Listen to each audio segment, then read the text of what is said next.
કરવું? તો ચોરસની અંદર પ્રથમ આપણે એનું આડી હરોળમાં અંકન કરવું પડે. 2 3 4 5 અને 6 આડા 6 ચોરસ છે અને ઊભા જોવાના સ્તંભની અંદર 2 3 અને 4.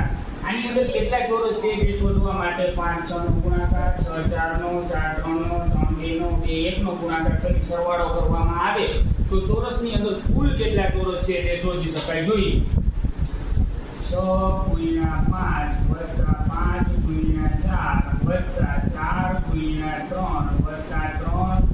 2 + 2 × 1. આનો સરવાળો કરીએ. 6 × 5 = 30 + 5 = 24 + 4 = 12 + 6 + 2.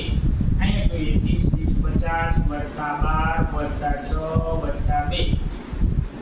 તો 12 ને 6 18 ને 2 20 50 + 20 બરાબર આપણે જવાબ મળશે